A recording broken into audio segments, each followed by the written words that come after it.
NPC TV news live में आया अब्दुल हफीज़ शेख जी नाज़रीन नसीराबाद में वधंदड़ बदअमनी के ख़िलाफ़ शहरी इत्तेहाद पारां ऐं वापारियुनि ही इंडस हाईवे ते धरणो हयो वियो आहे जेको तव्हांखे लाइव पिया ॾेखारियो NPC TV न्यूज़ ते कुझु ॾींहंनि खां ठापुर खां पोइ वरी वारदातूं ही तेज़ी सां वधंदियूं पियूं वञनि।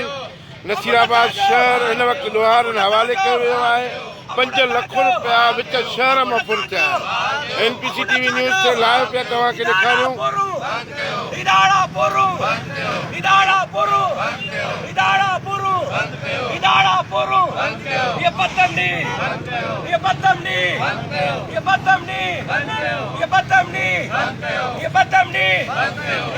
नसीराबाद में वधंदड़ बदअमनी के ख़िलाफ़ धरणो हयो वियो आहे शहरी इत्तेहाद पारां। ही गाॾियुनि जूं लाइनूं भी तव्हांखे ॾेखारियूं पिया लॻी वयूं आहिनि। ट्रैफिक जाम थी वई आहे। NPC TV न्यूज़ ते तव्हांखे लाइव पिया ॾेखारियूं। नसीराबाद में वधंदड़ बदअमनी के ख़िलाफ़ धरणो हयो वियो आहे जंहिं करे ही ट्रैफिक जाम आहे। 5 लख रुपया नूनारी मोहल्ले मां वापारी आहे फिदा हुसैन तुंहिंजो उन खां फुर थी आहे।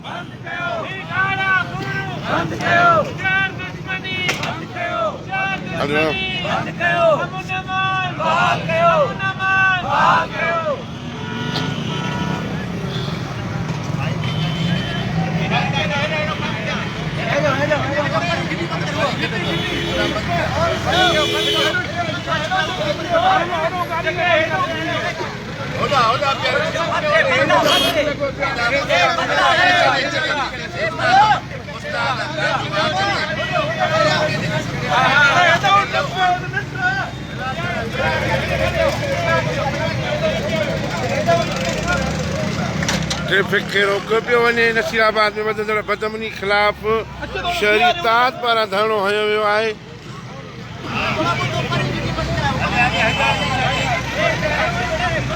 ट्रैफिक जाम थी वई आहे। नसीराबाद इंडस हाईवे ते ही धरणो आहे।